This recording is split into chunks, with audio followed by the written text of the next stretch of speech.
tardes y gracias por estar por acá. Imaginen si ustedes fueran doctores o médicos y después de salvarle la vida a alguien, al día siguiente les meten una demanda. O que son futbolistas y después de haber jugado bien, haber hecho bien su trabajo, al día siguiente los hinchas les abuchean o incluso su equipo rival les puede amenazar de muerte. Yo no estoy seguro de en cuántas profesiones realmente pasa algo como esto, pero de lo que sí estoy seguro es que en el ámbito futbolístico que estamos hablando, como muchas de las historias de los jugadores de fútbol, la mía también empezó así, desde hogares humildes.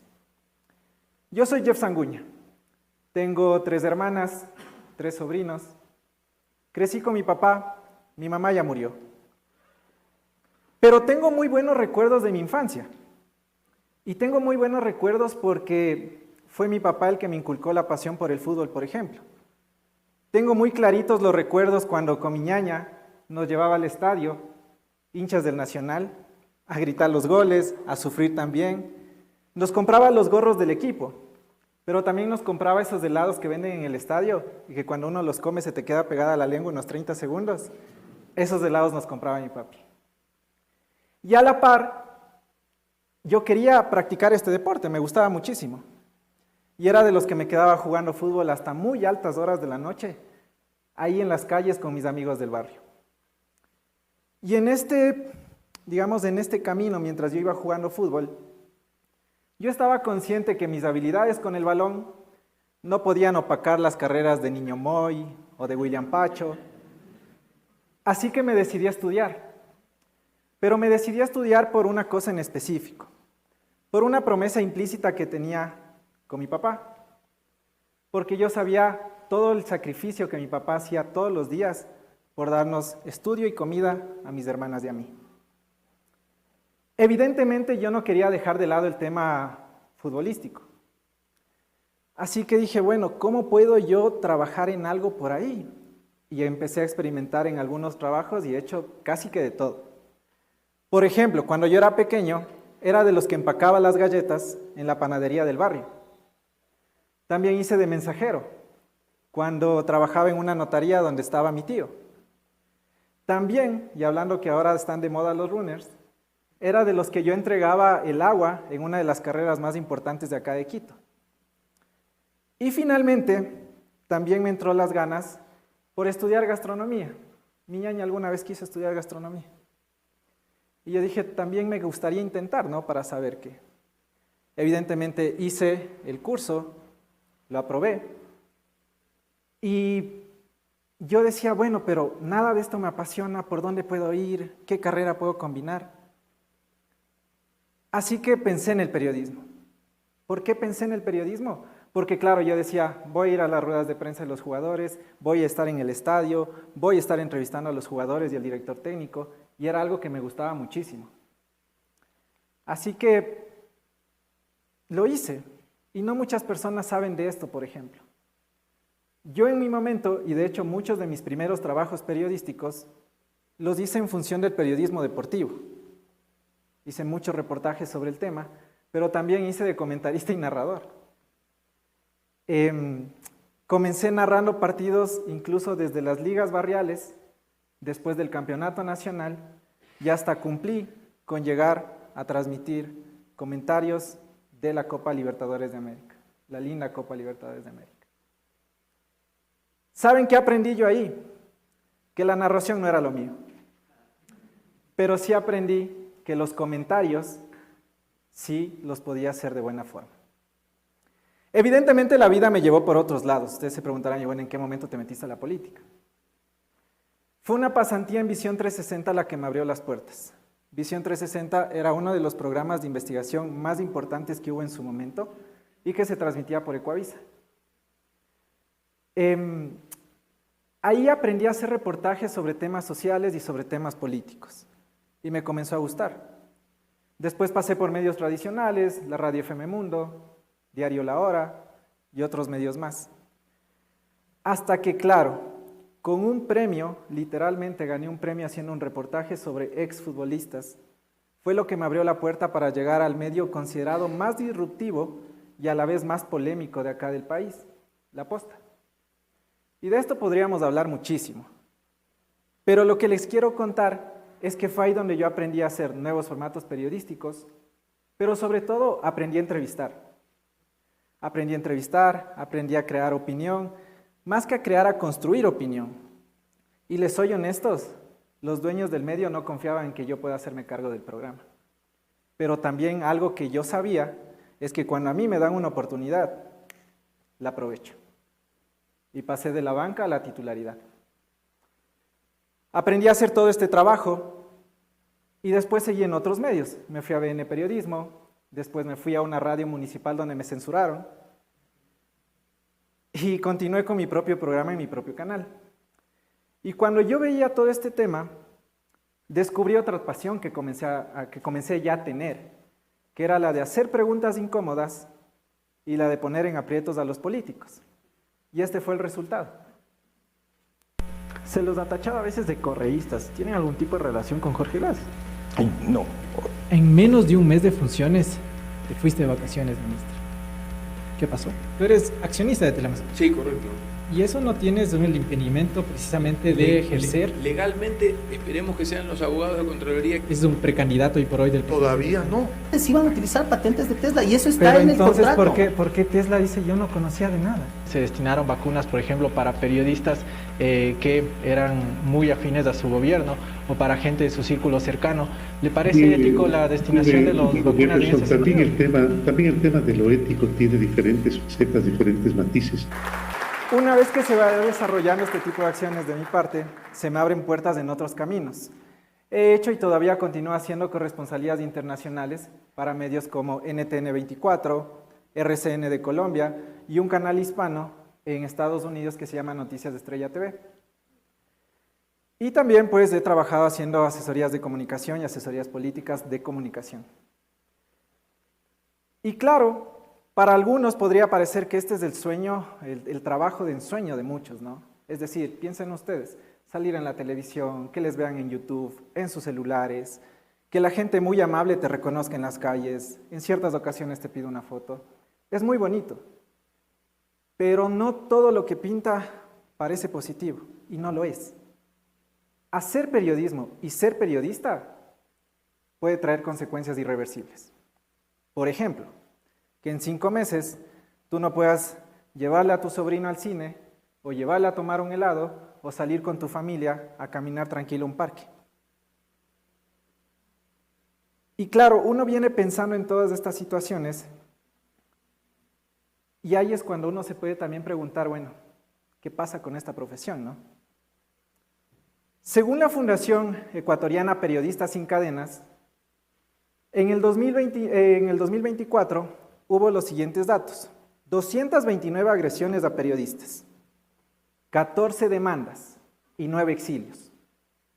Yo me pregunto, ¿habrá otras profesiones que tengan que pasar por esto? Probablemente, no lo sé. En el que por hacer bien tu trabajo o te demanden, o te denuncien, o te amenacen, o incluso que te asesinen.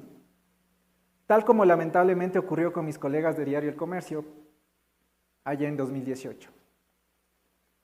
Y claro, el periodismo conlleva algunas actividades: reportar, investigar, cuestionar, criticar, porque finalmente ese es un ejercicio democrático y de eso se trata esta profesión. ¿Saben con qué yo me topé en estos 8 años que vengo realizando esta profesión? Me topé con cosas muy vergonzosas desde mis colegas, que veía que eran las grandes mentes lúcidas del periodismo que iban a las universidades y nos daban charlas de cómo ejercer este oficio. Y me topé, por ejemplo, ¿con qué? Periodistas que escribían editoriales y odas a funcionarios públicos para quedar bien con ellos. Periodistas que llegaron a decir públicamente que había que defender un gobierno por más inepto que sea. Periodistas que, por ejemplo, eran funcionarios del poder de turno, pero a la vez usaban sus medios de comunicación para replicar la información oficial.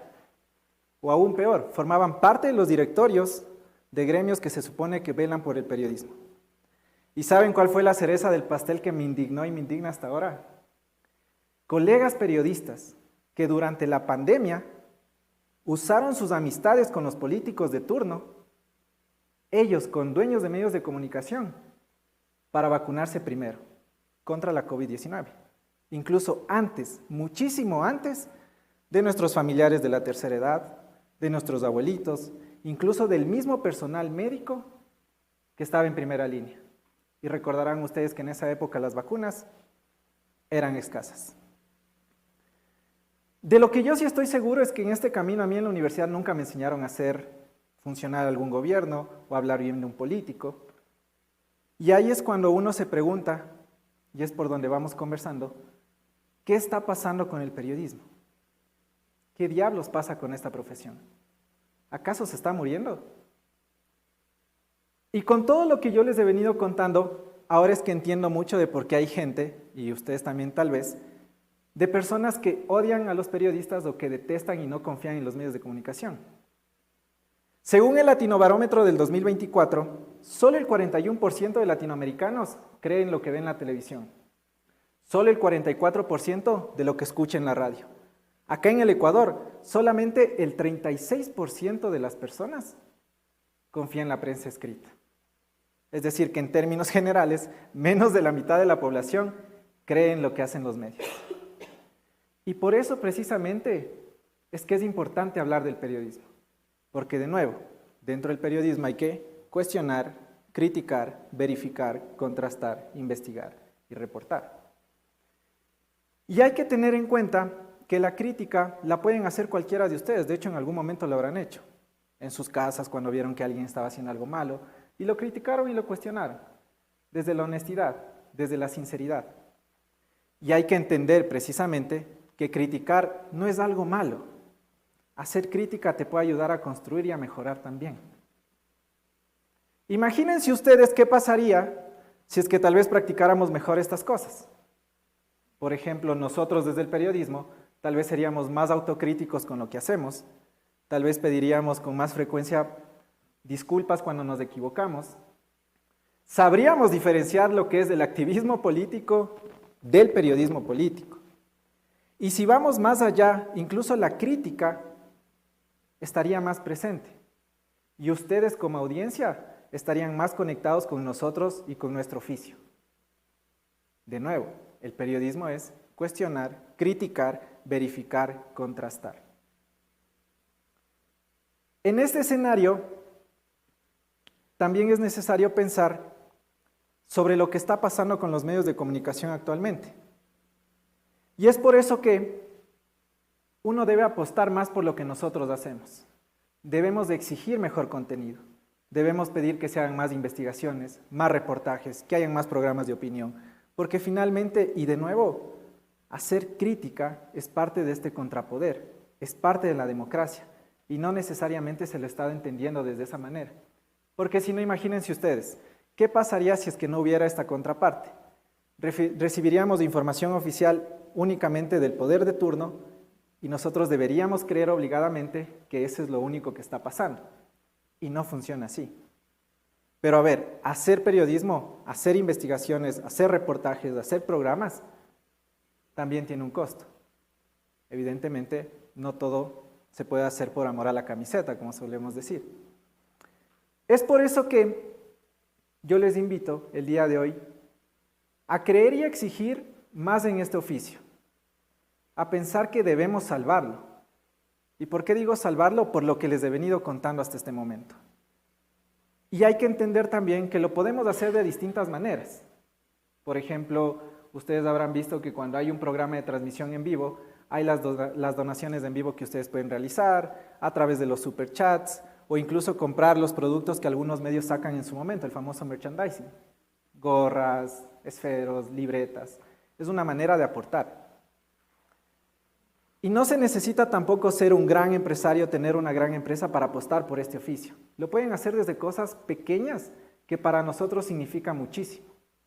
Por ejemplo, compartir los contenidos, consumir lo que se está haciendo, dar like, darle me gusta, suscribirse, activar la campanita en YouTube. Todo ese tipo de acciones hace que lo que uno está haciendo se amplifique y llegue a más audiencias. Hay que entender que la reconstrucción de este oficio no nos compete solamente a los periodistas ni a los medios de comunicación. De hecho, nos compete a todos. ¿Saben por qué? Porque en tanta calidad de información que nosotros consumimos, incluso nos ayuda a tomar decisiones que nos pueden afectar a todos. Yo a lo largo de estos 8 años que vengo ejerciendo este oficio, honestamente y realmente, no sé si soy un buen o un mal periodista, pero lo que sí sé es que he sido honesto con ustedes durante todo este tiempo, con mi audiencia, con las personas que han confiado en mi trabajo desde el primer día. Y también lo que les quiero decir el día de hoy es que si yo algo he aprendido durante todo este tiempo, es que sin un periodismo crítico, sin un periodismo honesto, sin un periodismo que cuestiona el poder de turno, tampoco existe democracia. Muchísimas gracias.